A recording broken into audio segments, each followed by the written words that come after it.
fancy math word on the board? Hey guys, up here. Okay. Quotient, what does that mean? Division. Division. Quotient. Division. Quotient is the answer to division problem, right? Okay. So, what we're going to learn today is how to find the derivative of two things being divided. Okay.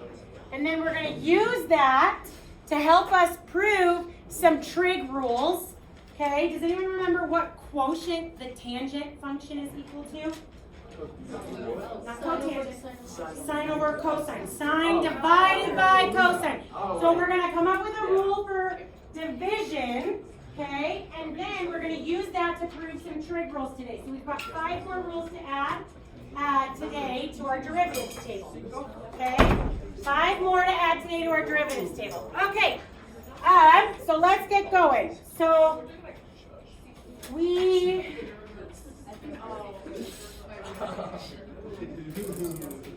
guys, I'm recording, so I need you to be a little quieter, okay?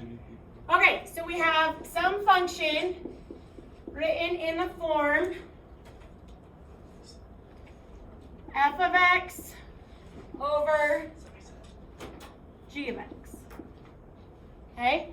So today we're focusing on division. That's why part of your homework last night was to go back over secant, cosecant, and cotangent. Because if you remember, cosecant is the same thing as 1 divided by sine, right? So all the problems we're doing today have to do with finding the derivative of things being divided. You with me? Okay, so let's start with setting up our limit definition.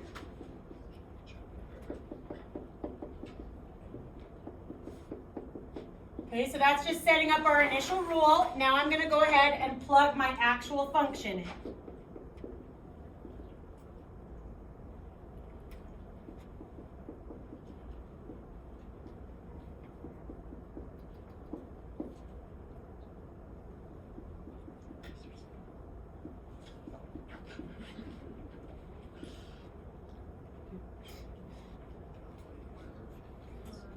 Looks terrible, right?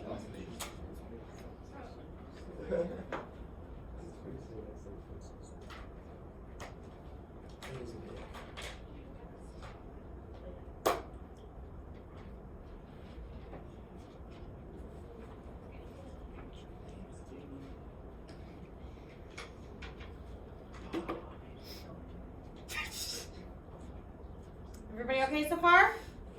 Okay, we only add something new into these proofs when there's no algebra I can do.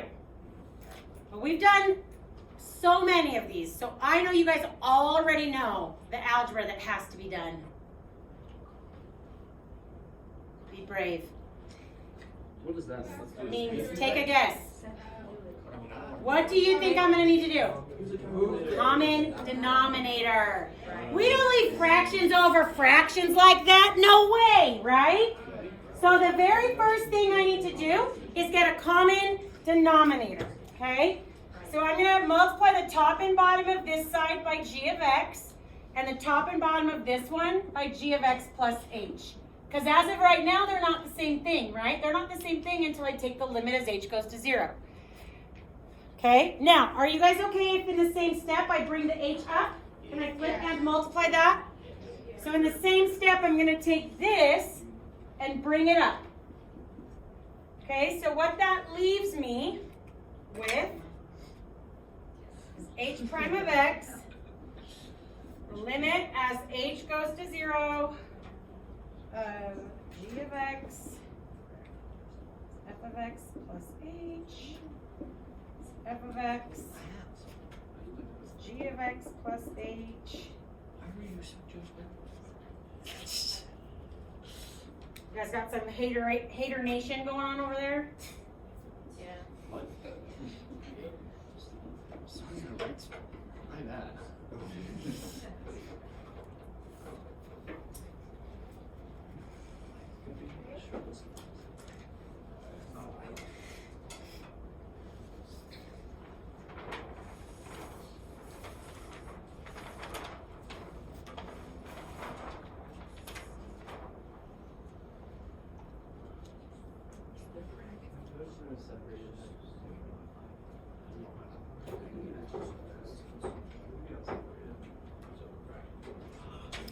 Okay, here's what I'm going to do next. Okay? I'm going to do two things. The first one we've done before. Well, actually, both of them we've done kind of before. But one of them I'm going to help you do, and the other one I'm going to make you guys do. Okay? So remember how sometimes we switch denominators? Right? We're allowed to do that. Remember, 2/3 times 1/5 and 2/5 times 1/3. The ending result's the same, right? Multiplication is commutative, right? The reason why I want to switch this denominator and this one is because I'm trying to build a limit definition. And my limit definition denominators are always h. They never have g times g in it, right? Does that make sense? So the first thing I'm going to do in this next step is to switch the denominators.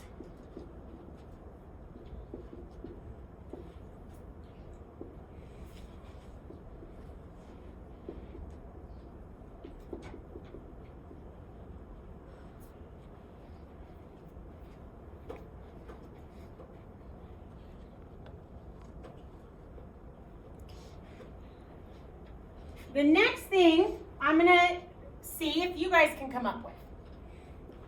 It's not going to be easy, but if you don't try, it's not even possible. Oh, I should get a poster made. With somebody about to shoot a basketball. Doesn't that sound like one of those posters? It does sound like one of those. Yeah. Okay. It is. The next thing I'm going to do, okay guys, the next thing I'm going to do is I'm going to add 0. But I'm going to add one of those weird zeros that are plus and minus the same thing. Now, this is hard, but I'm going to see if you guys can figure it out using your neighbors and your notes from last time. Okay? I want you to figure out what you think I should add and subtract in there so that I can factor by grouping and build a limit definition. It's going to be tricky, but I'm going to give you some time to try. Okay? Wow, lazy.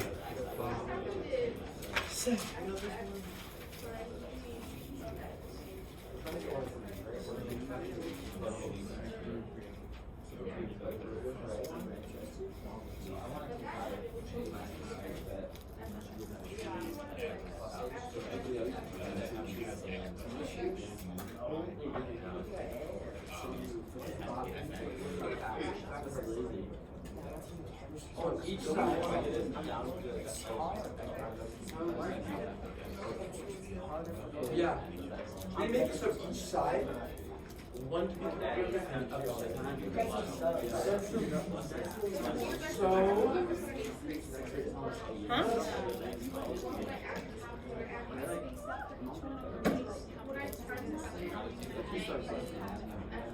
I never know. I wouldn't. Yes, please. And then you add, no. I mean, you can give me a few lines. We're doing 5 more today.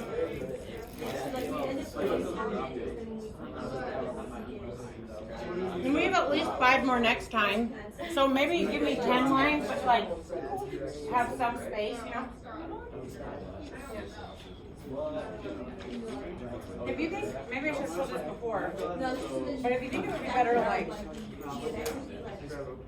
I don't know, cut it in half, one row, and that's, I mean, I don't know.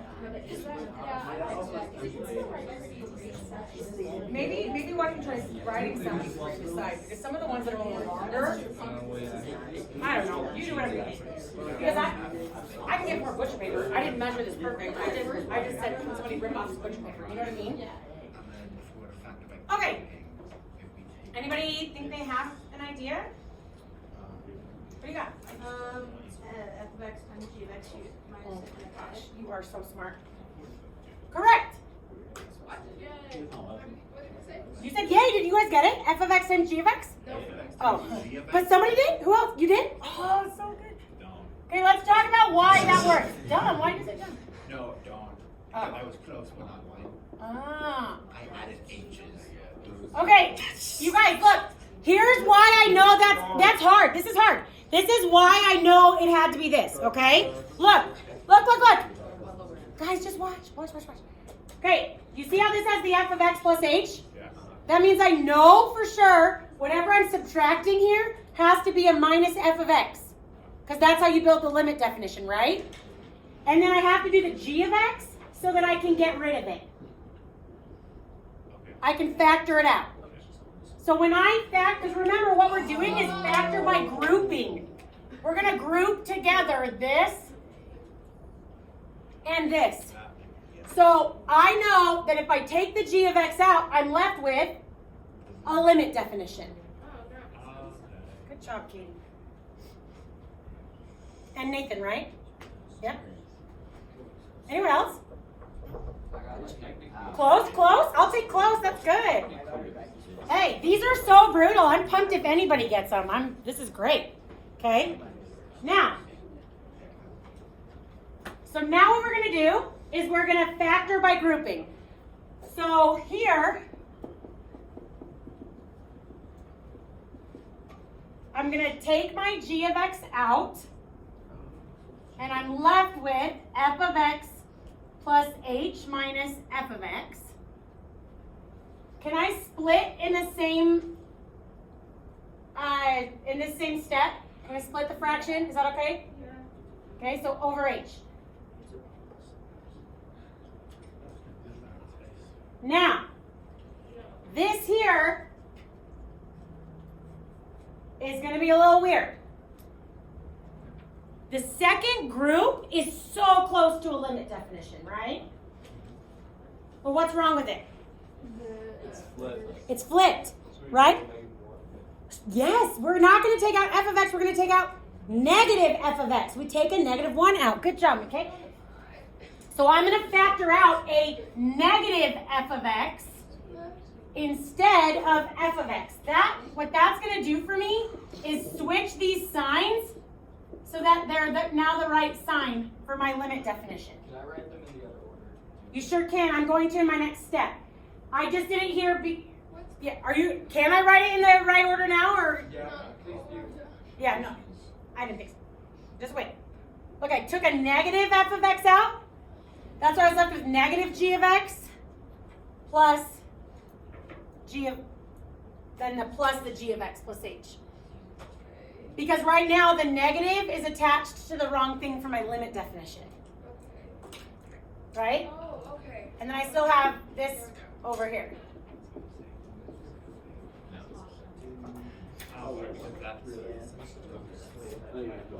And because I split these, I should probably do this, but I'm about to get rid of that in the next step anyway. Okay, so here's now what we got.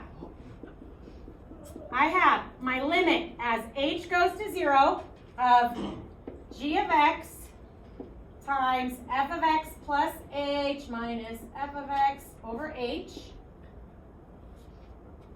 plus my limit as h goes to 0, right, of negative f of x times g of x plus h minus g of x over h, right? Give me 1 second. Or I'm going to write that different. Hold on, I'm going to write it different.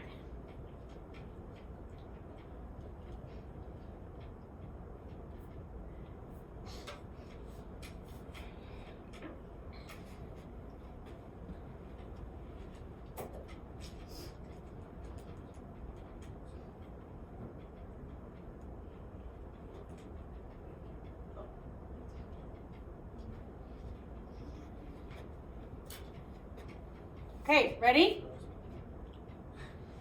Over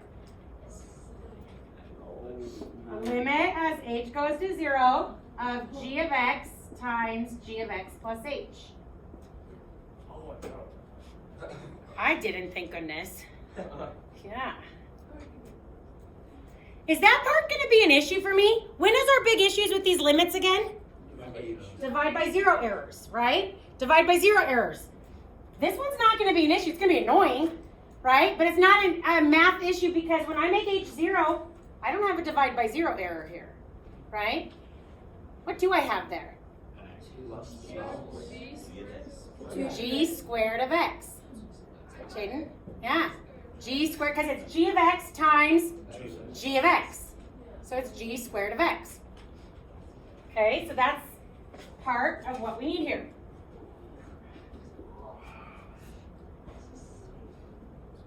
That's crazy. I thought it was supposed to simplify. Oh, no, we just want a rule. It simplifies the subject. I don't know if simplify is the word I would use, but a rule that works every time. This is definitely our most complicated rule. It becomes doable. Yes. Hold on. Now we got to do the numerator. Hey, as h goes to 0, what changes here? Nada. As h goes to 0, what do I have here?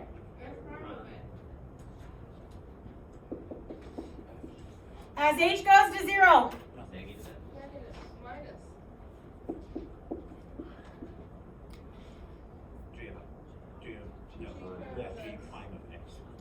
Now, before you write this, okay, this is called the quotient rule.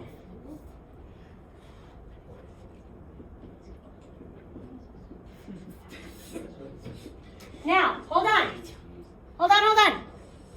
Hold on. Stop. Before you write it down anywhere. Okay? Let me ask you something. What does the word commutative mean in math? Can I have somebody raise their hand that I haven't heard from yet today?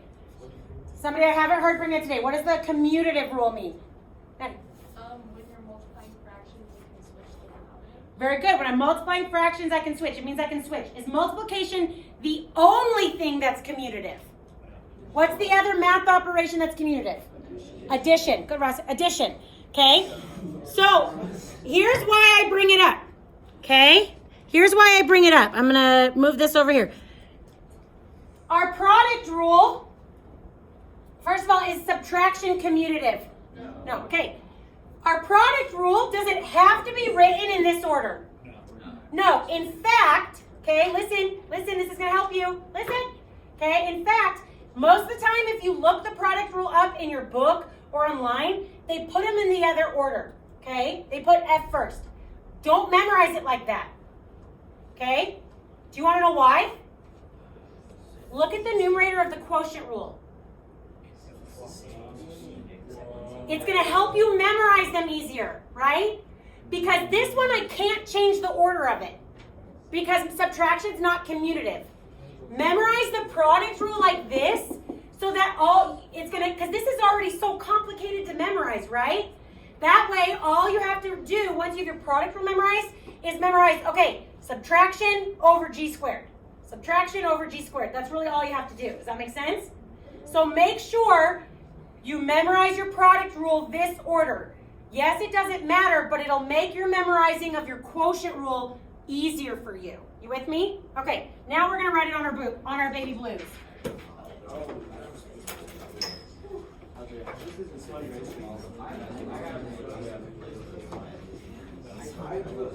Oh, the difference is that's so beautiful. What the? She gives so much unnecessary space. The product rules plus the quotient rules minus.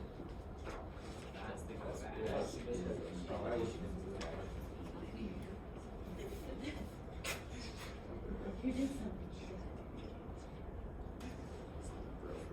That's all you would say.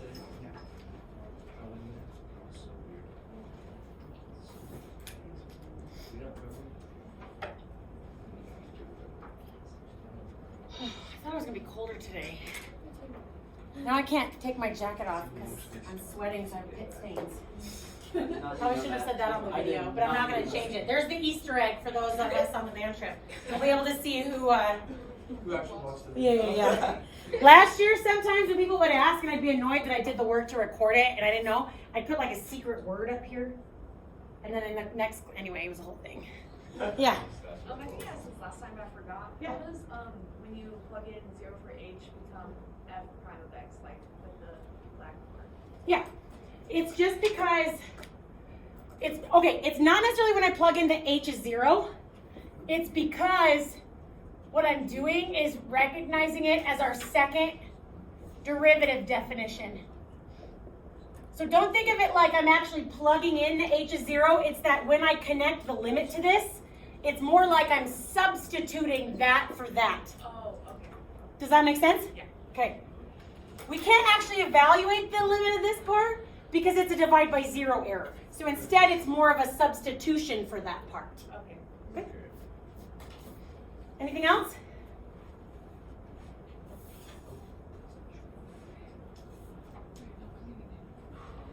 We're going to do a bunch of practice problems here now, but I want to know if there's any questions you have. Anything? Bueller? Okay, I'm going to start erasing then. Okay. So you know Miss Summers likes to start with ones we can check our work with, right? So that's what we're going to do first. The one I'm about to give you, I never want you to do the quotient rule with. In fact, if you did the quotient rule with it, I might be mad. Okay? I might be mad. Okay?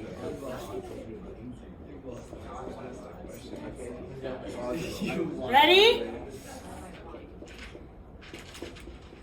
If you did the quotient rule with this, I would be mad at you. Okay? Okay. Now, there you go, band kids. Now you get the joke. Okay. Okay. But we always start with ones we can check our work with, right? Okay. So what I would want you to do actually is simplify, right? And then do the power rule. So we know that whatever I get here in a second should be 3x squared. You with me? Is that right? Because that's what's awesome about math, right? We can do it in lots of different ways. As long as we're doing our math right, we're going to get the same thing. Okay? What is our f? What function is our f?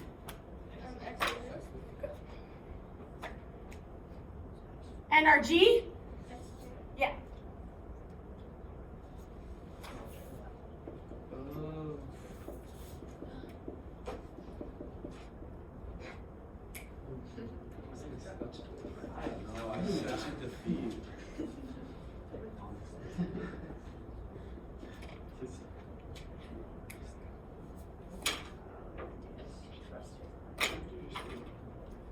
All right. What's my g? What's my g? X squared. What's my f prime? Good. G f prime. Right? Okay. Then minus f, which is x to the 5th,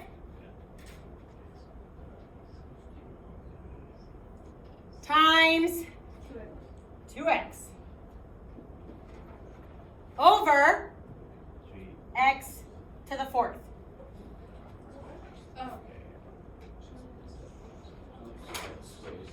Oh, yeah.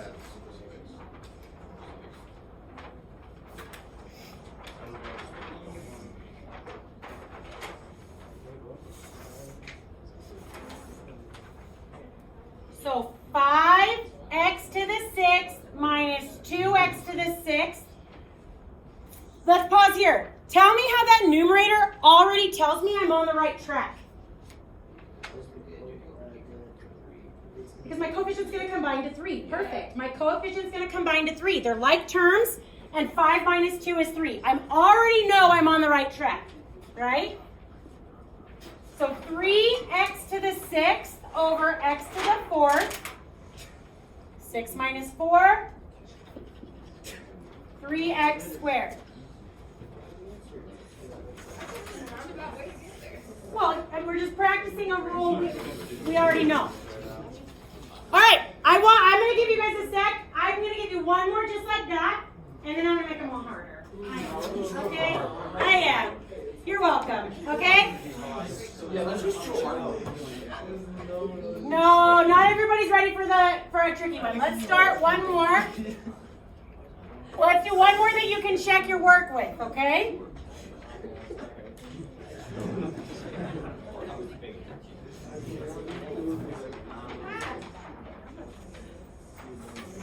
Okay.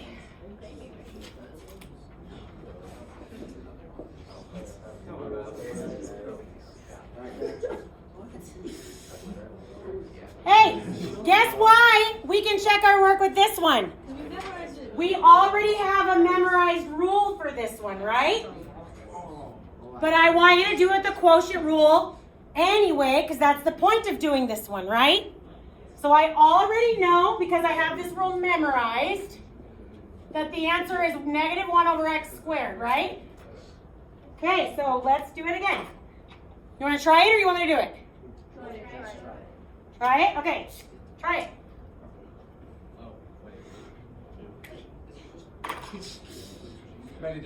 F of x is 1. G of x is x.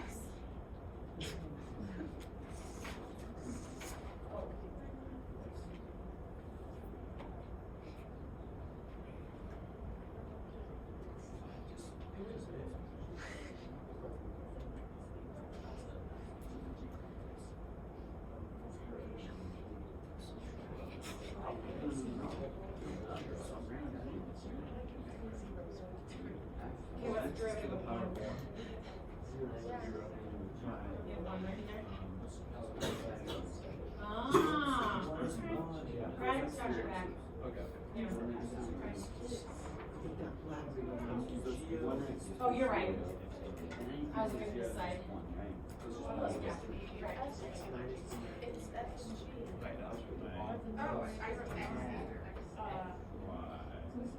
You're good. Keep going. Yeah, that's right. X times 0 minus 1 times 1. That's the numerator. Oh, I know what it is. Oh, wait, it's because it's like one. Go away. No, guys, I know. My bad, sorry. I won't help you next time.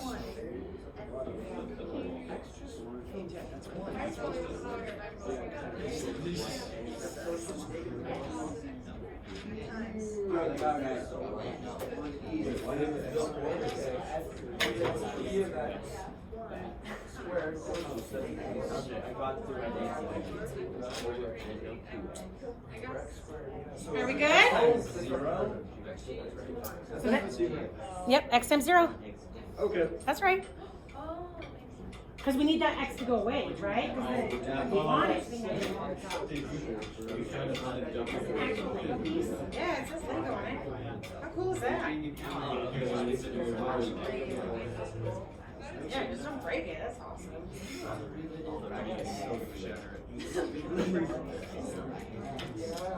Aww.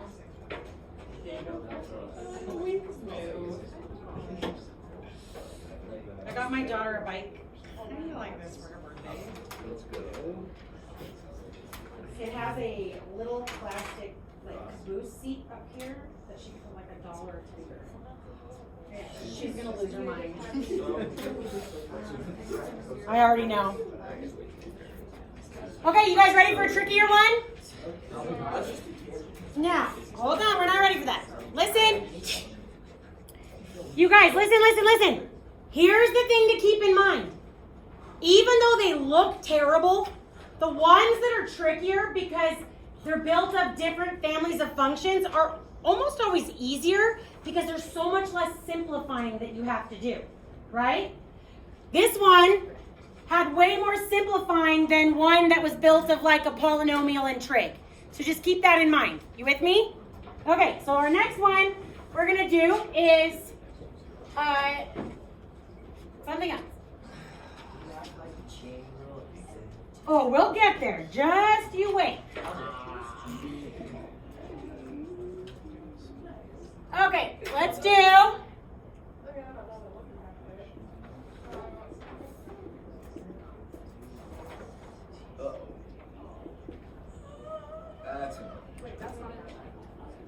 Do you want to try it without me? Yeah. Go. I'm going to give you 2.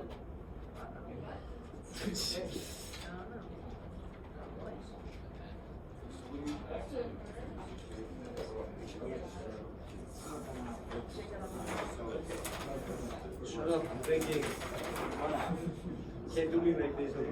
What? What happened?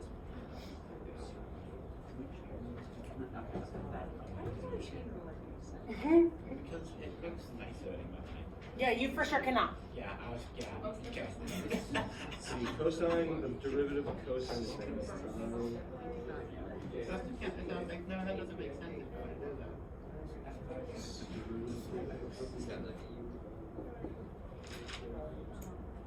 Oh, right, 'cause then you gotta change it to 1/2, right? So then it's 1/2.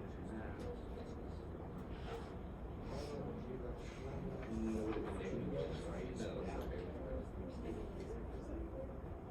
That's negative. Here, the power. Okay, gotcha. Chunk it in. I don't know why, but I feel like I'm about to run out of